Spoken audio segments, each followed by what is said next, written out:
Hello students. So today we will see the next topic of our chapter number 1.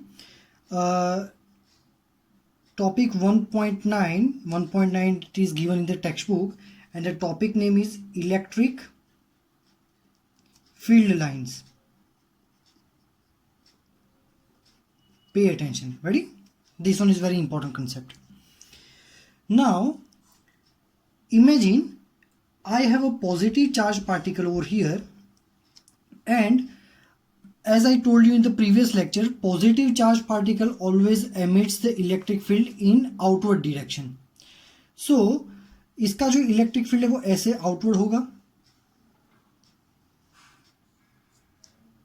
like this.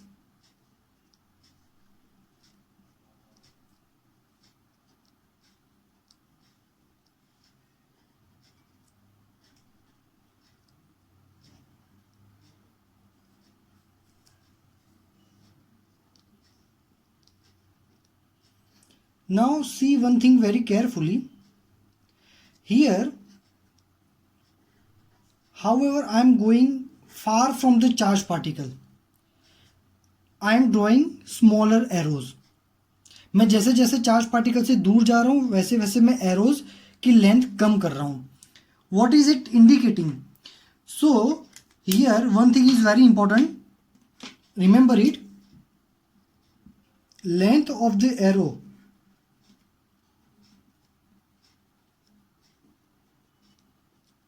represents strength of electric field. Ready? अगर आपके arrow की length ज़्यादा है, मतलब वो area में electric field की इंटेंसिटी ज़्यादा है, strong strength of the electric field, मतलब यहाँ पे इलेक्ट्रिक फील्ड की स्ट्रेंथ ज़्यादा है और यहाँ पे कम है. सो इससे एक बात मैं कह सकता हूँ, if I am going far from the charge particle, if I am going far from the charge particle, it's electric field strength is reducing. That means nearby the charge particle, electric field is having larger value, and far from the charge particle, electric field is having smaller value. Ready? सब जगह पे देख लो, ये arrow बड़ा है, यहाँ पे arrow छोटा है. This arrow is big and this one is small. हर जगह पे मैंने ऐसा ही किया है. So is the length is only one parameter जिससे हम कह सकते हैं कि इलेक्ट्रिक फील्ड की स्ट्रेंथ ज्यादा है या कम है? सो आंसर आएगा no. It is not only the parameter from which we can say electric field is stronger or not. The another parameter is number of field lines. Always remember, number of field lines is proportional to electric field. Number of field line is proportional to electric field. Means in a given area, if in a given area you are having very large number of electric field, जहाँ पे electric field के numbers, electric field lines के number, अब ये electric field lines क्या होती है? Number of field lines मतलब number of electric field lines. क्या होता है ये number of electric field lines? If I am drawing a straight line connecting all these vectors, मैं अगर ये सारे एरोज को कनेक्ट करती हुई एक लाइन ड्रॉ करता हूं, सो this line is known as an electric field line.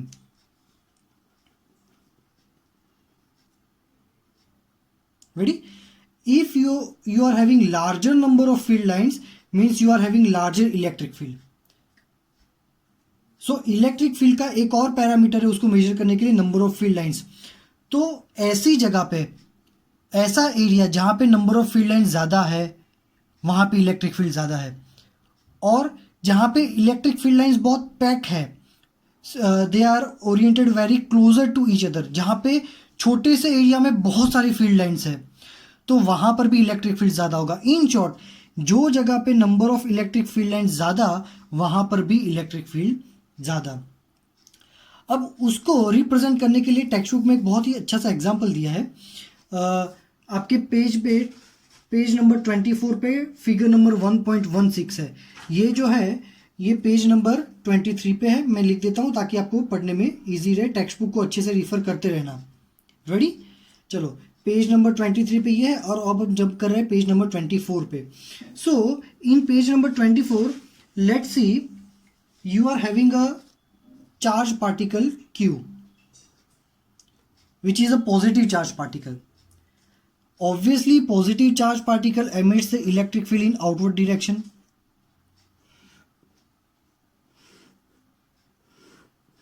Ready, let me draw some more field lines.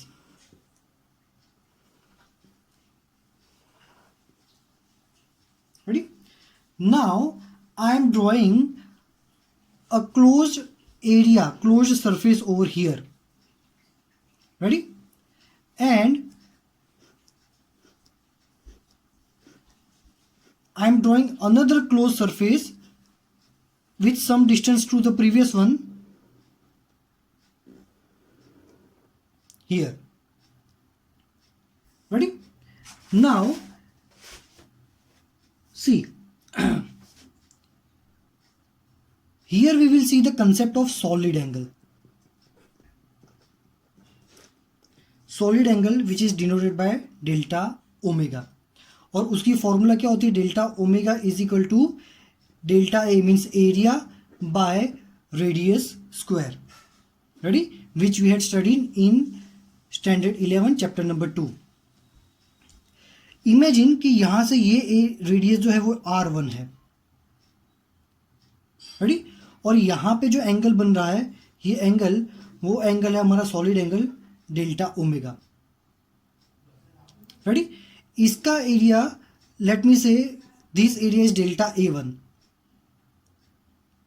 So here the solid angle delta omega is equal to delta A1 by R1 square. Ready, सो यहां से अगर मैं delta A1 को subject बनाऊंगा तो क्या होगा, delta omega into R1 square. तो ये मेरा एरिया हो गया, ये एरिया. अब इसकी बात करें, लेट से this is area delta A2, और यहां से ये रेडियस मेरी है R2. ऑब्वियसली R2 ज़्यादा होगी R1 के कंपैरिजन में, but the solid angle will be same. So delta omega is equal to delta A2, which is the area of this one. I have considered delta A2 by R2 square. So delta A2 is equal to delta omega into R2 square. Now delta omega is same for both. Difference is R1. R1 is a smaller, so obviously delta A1 छोटा होगा, और यहाँ पे ये R2 radius ज़्यादा है तो delta A2 ज़्यादा होगा. ये तो क्लियरली दिख भी रहा है. But we are talking about the number of field lines here. From diagram I can say in both the areas same number of field lines are passing. दोनों में से सेम फील्ड लाइंस पास हो रही है. जितनी इसमें से पास हो रही है इतनी उसमें से भी पास हो रही है. रेडी. तो अभी तो मैंने ऐसा बोला था कि जैसे जैसे दूर जाओगे वैसे वैसे इलेक्ट्रिक फील्ड कम होगा. अब यहां पे देखो चार्ज पार्टिकल से पास वाला एरिया है, यहां पे जितनी फील्ड लाइंस है उतनी ही फील्ड लाइंस यहां पर भी है. और अभी मैंने बताया था कि फील्ड लाइंस इलेक्ट्रिक फील्ड के प्रोपोर्शन होती है. मतलब यहां पे अगर 10 फील्ड लाइन है तो वो 10 तो यहां से भी पास हो रही है. तो उसका मीनिंग क्या हुआ कि यहाँ का इलेक्ट्रिक फील्ड और यहाँ का इलेक्ट्रिक फील्ड सेम है, क्योंकि जो फील्ड लाइंस यहाँ से पास हो रही है वो यहाँ से भी पास हो रही है. Number of field lines proportional to electric field. दोनों की नंबर फील्ड लाइन सेम है, मतलब दोनों का इलेक्ट्रिक फील्ड सेम है. बट अभी तो मैंने ये बोला कि दूर जा रहे हो तो इलेक्ट्रिक फील्ड कम होगा. So the answer is that ये एरिया भी तो छोटा है और ये एरिया भी बड़ा है ना. यहां पे in smaller area the number of field lines passing, the same number of field lines are passing but in from bigger area. यहां पे कंपटीशन सेम नहीं है. इसको तुमने छोटा एरिया दे दिया, इसको तुमने बड़ा एरिया दे दिया, तो ऑब्वियसली परफॉर्मेंस तो सेम ही आएगा. In that case we have to assume unit area. We have to assume unit area. Ready?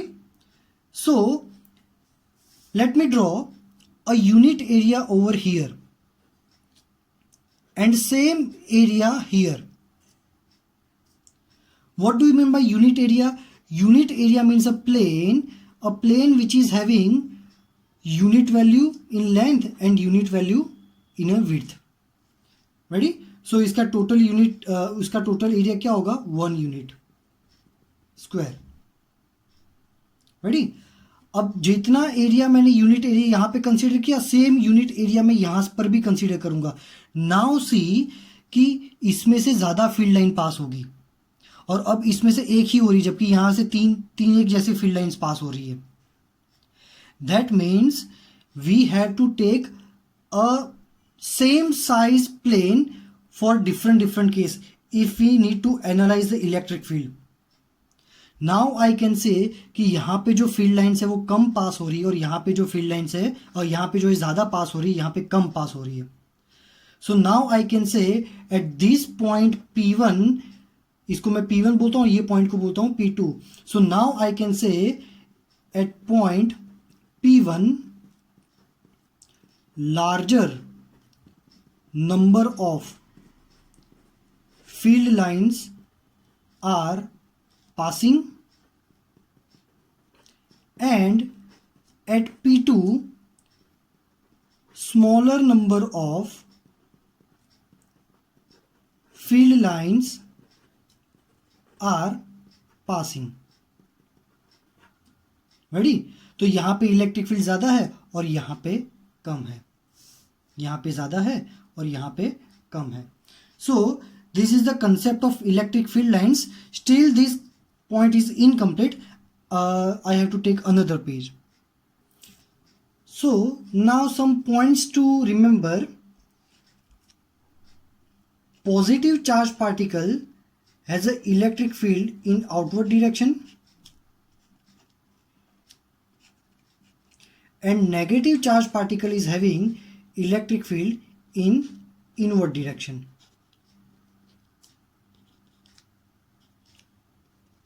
यहां पर भी देखो, मैं जैसे जैसे दूर जा रहा हूं एरो कम कर रहा हूं, मीन्स यहां पे इलेक्ट्रिक फील्ड की स्ट्रेंथ वीक है. Ready? Now if we want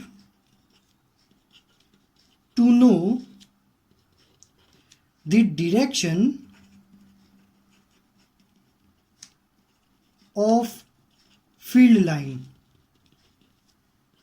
eight particular point. Ready?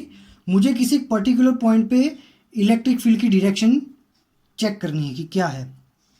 So we have to draw a tangent. चलो ये कंसेप्ट को याद रखना, इसका एग्जांपल मैं अभी देता हूं. चलो, some very important points of electric field lines 2 marks में बोर्ड एग्जाम में आ सकते हैं. Very very very important. चलो, first, field lines always starts from positive charge and ends into negative charge. Ready? Field line always positive charge particle से ही start होंगे. ये देखो, स्टार्ट हुआ और एंड कहाँ हुआ? नेगेटिव पे. पॉजिटिव से स्टार्ट हुआ, एंड कहाँ हुआ? नेगेटिव पे. पॉजिटिव से स्टार्ट हुआ, एंड कहाँ हुआ? नेगेटिव पे. देखो, नेगेटिव पे जाके वो एंड हो जाता है, मतलब फिर वापस टर्न लेके नहीं आ सकता. रेडी? सो यहां पे हम सेकेंड पॉइंट क्या लिखेंगे? Field lines, they means field lines can never make close loops. Close loop कभी भी नहीं बनेगी। क्लोज लूप कब बनेगी, कब बनती है, जब जहां से स्टार्ट किया घूम फिर के अगर वहीं पे आ गए तो, but it is starting from positive goes to negative and यहाँ पे दी एंड वापिस आएगा तो क्लोज लूप बनेगा, पर यहीं पे उसका दी एंड हो रहा है। ठीक है, चलो second point, electric field lines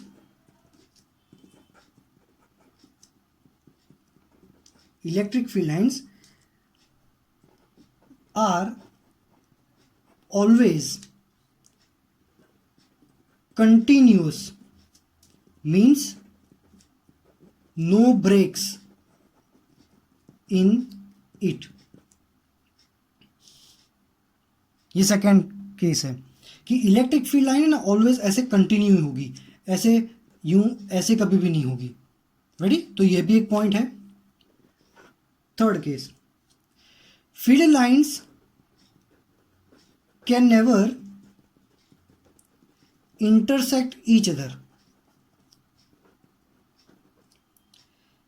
ये एक फील्ड लाइन है, ये दूसरी फील्ड लाइन है, दोनों फील्ड लाइन कभी भी एक दूसरे को ऐसे इंटरसेक्ट कभी भी नहीं करेगी।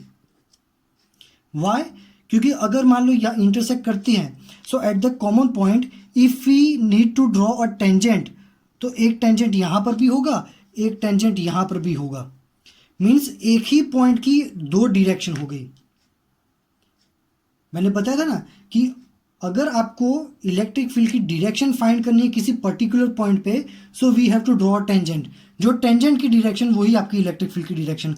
अब यहाँ पे ये जो पी पॉइंट है, यहाँ पे अगर कोई बोले इलेक्ट्रिक फील्ड की डायरेक्शन क्या है, तो यहाँ पे मैं टेंजेंट ड्रॉ करूंगा तो एक टेंजेंट यहाँ पर भी बनेगा, एक टेंजेंट यहाँ पर भी बनेगा, तो एक ही पॉइंट की दो direction, which is not possible. So electric field lines can never intersect each other. Ready, चलो तो यहाँ पे अपने सारे ही पॉइंट्स कंप्लीट हो रहे हैं। This one is a very very important, जो कि आपकी टेक्स्ट बुक के पेज नंबर 25 पे दिए हुए हैं। 4 पॉइंट है, इसको अच्छे से पढ़ लेना, मैंने सारे ही पॉइंट एक्सप्लेन कर दिए हैं। चलो अब यहाँ पे कुछ एक्स्ट्रा आपको फील्ड लाइंस की डायग्राम्स देके रखी है। एक डायग्राम ऐसा कि ये पॉजिटिव चार्ज पार्टिकल है, यहाँ पे पॉजिटिव चार्ज पार्टिकल है। सो फील्ड लाइन की प्रॉपर्टी क्या है, फर्स्ट कि field lines always starts from positive and ends into negative. तो पॉजिटिव से स्टार्ट होगा बट नेगेटिव की सर्च करने के लिए वो ऐसे जाएगा, और दूसरा रीजन ये है कि रिपल्शन भी होगा। रेडी, सो यहां से ऐसे, रेडी, इस तरह का। To find the negative it moves to infinite, वो दूर तक जाता ही जाएगा, जाता ही जाएगा। रेडी, और अगर मान लो यहाँ पे एक पॉजिटिव है और एक नेगेटिव है, so charge always, electric field lines always move from positive to negative. Ready, यहाँ पे ऐसे ब्रेक हो जाएगी। अब ये एक्चुअल में ब्रेक नहीं हो रही है। रेडी, बुक में अच्छे से एग्जांपल दिया होगा, बुक में जो है ये डायग्राम देख लेना, पेज नंबर 25 पे दिया है। फार डिस्टेंस पे क्लोज लूप नहीं बनाते, रीजन ये है कि बहुत दूर जब जाते हो ना तो इलेक्ट्रिक फील्ड वीक हो जाता है, जहां से हमने लेक्चर की स्टार्ट की थी। If you are going very far from the charge particles, so in the far region electric field is very weak. So electric field weak है और दूर वो क्या है कि बड़े बड़े सर्कल बनाएगा। सो यहाँ पे उसको ऐसे इंडिकेट करते हैं कि भाई ये सर्कल बहुत बड़ा है। जैसे जैसे आप चार्ज पार्टिकल से दूर जाते हो वैसे वैसे ही सर्कल्स ऐसे बड़े बनते जाते हैं। ये सर्कल कैसा छोटा है, this one is a smaller, but however you are going far from the charge particles the circle are getting bigger and bigger. So इसको हम ऐसे इंडिकेट कर देते हैं कि भाई ये बड़ा सर्कल है और यहाँ पे इलेक्ट्रिक फील्ड की स्ट्रेंथ कम है। रेडी, सो ये यहाँ पे आपका इलेक्ट्रिक फील्ड का जो भी टॉपिक है, पेज नंबर 23 पे हमने इलेक्ट्रिक फील्ड लाइन है टॉपिक नंबर 1.9 ये पूरा कंप्लीट किया। इसको अच्छे से एक बार देख लेना, ठीक है। Thank you very much.